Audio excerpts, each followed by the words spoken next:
안녕하세요. 오늘은 민주주의 부모교육 이론 두 번째 시간입니다. 강의 자료는 18회차 4월 30일 강의 자료 준비하시고, 이제 민주주의 부모교육 이론 후반 부분을 이제 수업을 하도록 하겠습니다. 민주주의 부모교육 이론에서는 벌, 이거를 이제 강조하지는 않습니다. 왜냐하면은 자녀들이 어떤 행동을 했을 때 부모가 상을 주거나 벌을 주는 것, 이것은 자녀의 행동에 대해서 부모가 책임을 지게 되는 것입니다. 그림을 한번 볼까요? 시험을 잘 봤을 때 최신 스마트폰을 선물하기로 했어요. 이거는 상을 주는 것이죠. 만약에 시험 잘 못 보면 앞으로 한달 동안 외출할 수 없어. 이거는 이제 벌을 주는 것이죠. 그래서 어떤 행동을 했을 때, 자녀가 어떤 행동을 했을 때, 결국은 부모가 책임을 지게 되는 것입니다. 그래서 시험을 잘 봐가지고 스마트폰을 선물로 받았어요. 이러한 경우에는 자녀가 적인 행동 규칙을 습득할 수 없게 됩니다. 스마트폰을 받기 위해서 열심히 공부하는 것이 되기 때문에 어떻게 해야 공부를 잘 할 수 있을지 이렇게 행동 규칙을 습득할 수가 없게 됩니다. 그리고 이제 시험을 못 봐 가지고 외출할 수가 없는 상황에 이르르면 '나는 왜 외출할 수가 없을까?' 마치 감옥에 있는 것처럼 창문이 그렇게 그려져 있죠. 강제로 순종하게 하는 것이기 때문에 반항심이 생길 수밖에 없습니다. 그래서 이렇게 "상과 벌은 바람직한 방법이 아니다."라고 얘기를 하고 있습니다. 부모가 권위주의적인 모습을 보일 때, 저기 그 그림을 이제 그려놨죠. 권위주의적인 부모, 통제도 많이 하고 애정은 많이 표현하지 못하는 그런 양육 행동 중에 하나인데요. 이렇게 권위주의적인 모습을 보일 때에만 이제 바람직한 행동을 하기 때문에 상과 벌은 그렇게 좋지 못하다. 그리고 이제 상과 벌 대신에 자연적 결과와 논리적 결과를 사용을 해야 된다. 그거 뒷부분에서 설명을 하도록 하겠습니다. 먼저 자연적 결과 설명할게요. 자연의 흐름에 따라서 아동 자신이 보상이나 벌을 받음으로써 스스로 배우는 방법을 말합니다. 예를 들어서 밥이 먹기가 싫대요. 그러면은 밥을 안 주는 거예요. 그러면 시간이 지나면 너무너무 배고파지겠죠. 이렇게 자연이 흘러서 시간이 지나서 아, 내가 밥을 안 먹었기 때문에 불편하구나. 이렇게 느끼게 되는 것이죠.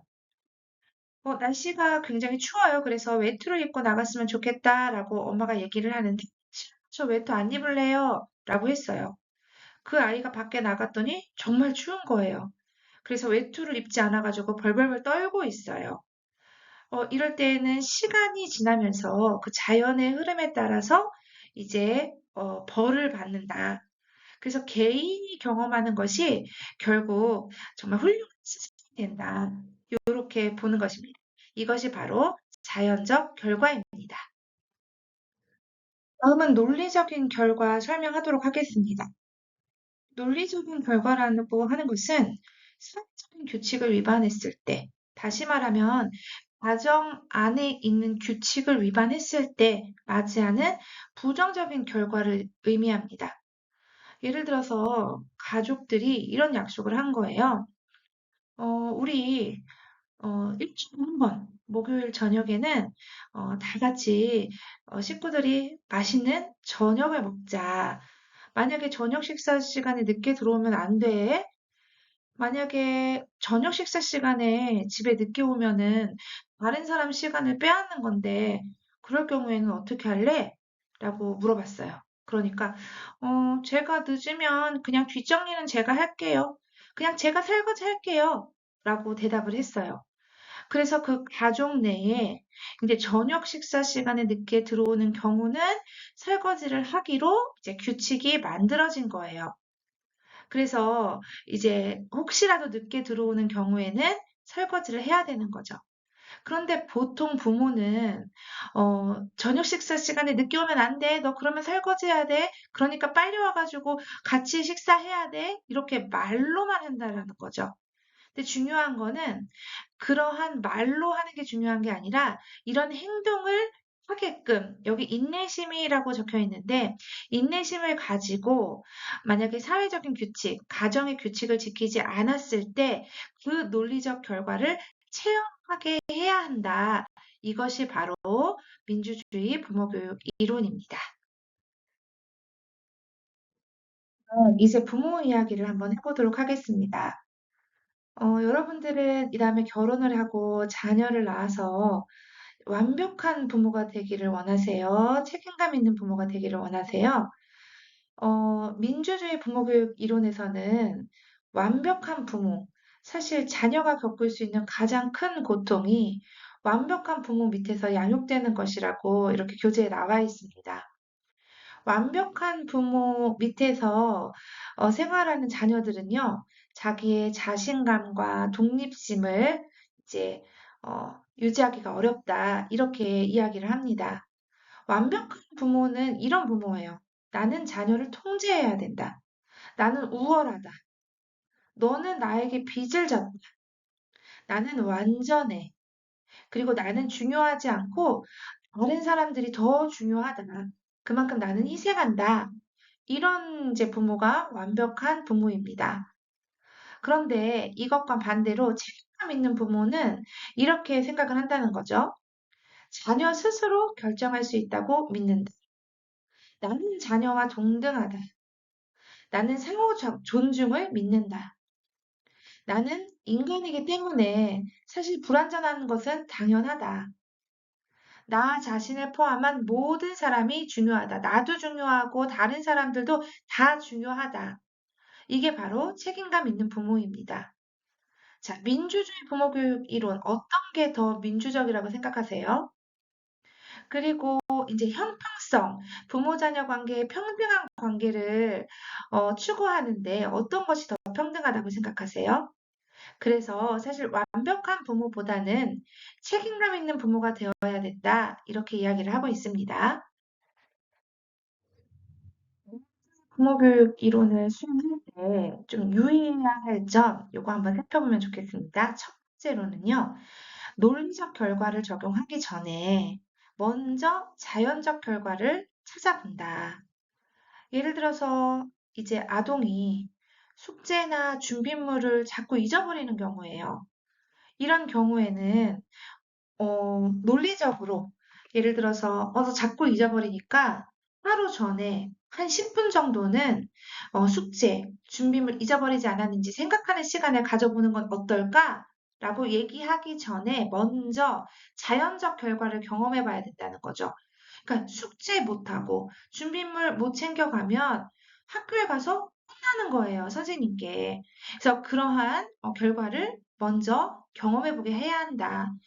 그래야 부모는 악역이 되지 않고요. 또 아이는 내가 선생님께 혼나는 일이 생겼구나. 정말 불편하다. 이렇게 직접적인 불편함을 느꼈을 때 가장 빨리 변한다고 합니다. 그리고 두 번째는 부모가 이제 우호적인 태도를 유지를 해야 하고요. 그리고 일방적으로 논리적인 결과를 적용하는 것이 아니라 자녀에게 선택할 수 있는 기회를 줘야 합니다. 이렇게 해볼래? 저렇게 해볼래? 네 생각은 어때? 그래서 자녀가 선택할 수 있도록 해야 합니다. 그 다음에 말로 잘못을 지적하는 것보다는 직접 행동으로 옮기는 것. 말보다는 행동이다. 인내심을 갖고 행동, 이제 논리적인 결과, 이렇게 맞이할 수 있도록 해야 할 것 같아요. 그 다음에 다섯 번째는 미리 규칙에 대해서 논의하고 새로 정한 규칙은 자녀만 하는 게 아니라 성인을 포함해서 모든 사람에게 적용해야 된다. 기억해 주시면 좋겠습니다. 다음은 격려하는 방법. 요거 한번 살펴보도록 하겠습니다. 우리 교재에 보니까 격려하는 방법이 8가지가 나와 있어요. 그래서 그것들을 좀 차분하게 읽어보시면 좋을 것 같은데, 저는 3번 좀 중요하다고 생각합니다. 자녀가 잘못된 행동을 하는 것과 그 자녀 자체를 구분해서 생각해야 된다. 잘못된 행동, 부당한 행동을 했을 때는 무시하거나 그 행동을 존중하지 않지만 사실 그럼에도 불구하고 자녀는 존중을 해야 된다. 그러니까 잘못된 행동과 자녀를 구분해서 대해야 된다. 이게 이제 격려할 수 있는 방법입니다. 요거 잘 기억해 주시고요. 또 8가지 내용 한번 살펴봐 주시기 바랍니다.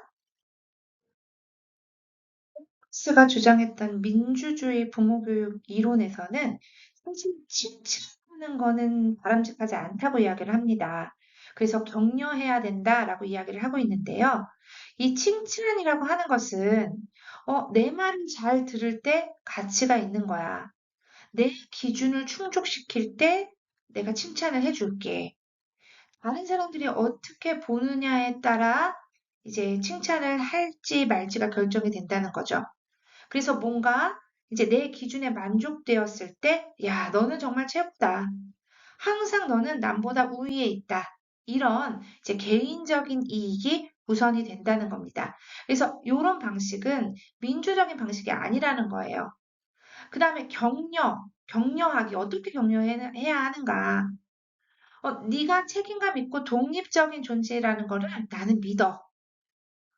너가 내 기준을 충족할 때 그때 칭찬하는 것이 아니라 너가 이만큼 노력을 해왔고 그러한 노력으로 너가 이렇게 실력이 향상되었다는 거 그것이 더 중요한 거야. 어떻게 보느냐 그것보다는 네 자신이 어떻게 느끼는지 어떻게 생각하는지 한번 생각해 보렴. 그래서 네가 있으면 정말로 큰 도움이 돼. 그게 너무나 고맙다. 이렇게 하는 게 이제 격려하기입니다.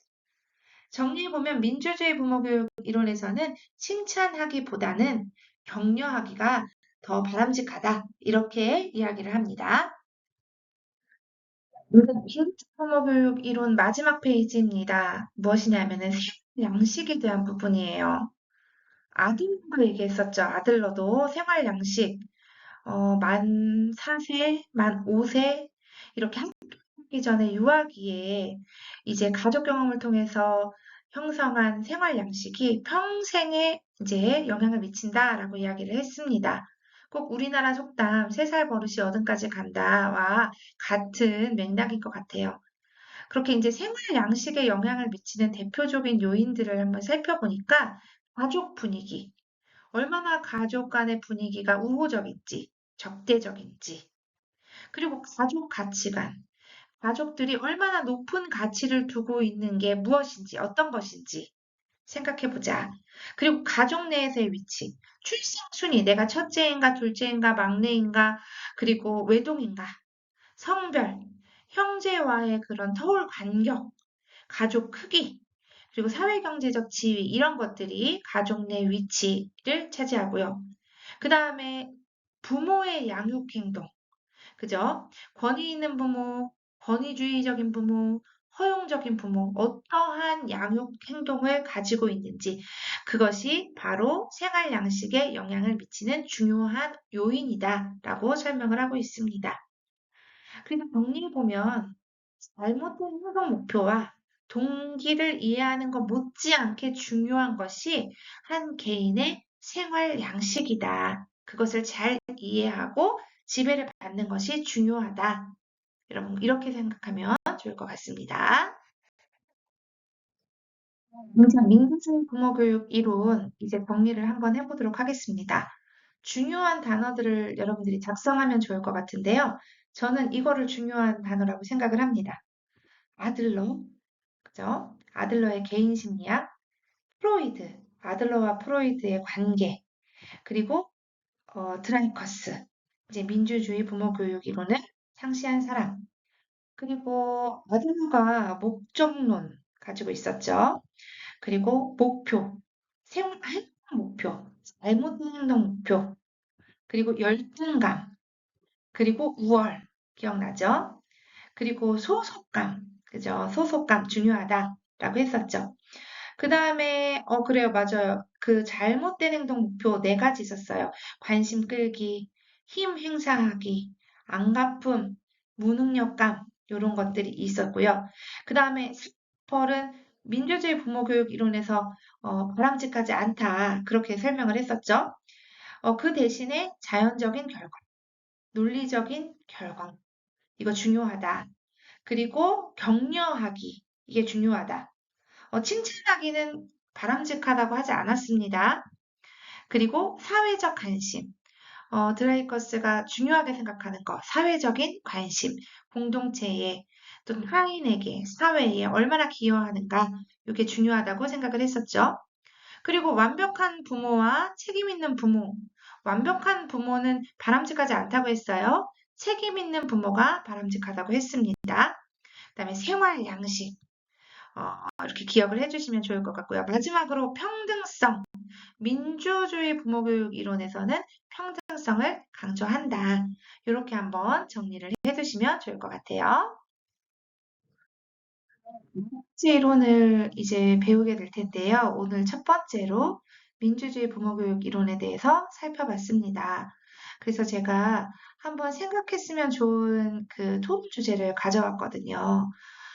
토론 주제의 내용을 한번 읽어보시고, 사실, 네 가지 이론 중에서 이제 토론 주제 중에서도 기말고사에 내려고 합니다. 그래서 이 내용들을 한번 읽어보시고 어떻게 생각하시는지 한번 생각을 잘 정리하면 좋겠습니다. 네, 오늘은 이것으로 마치도록 하겠습니다. 수고하셨습니다.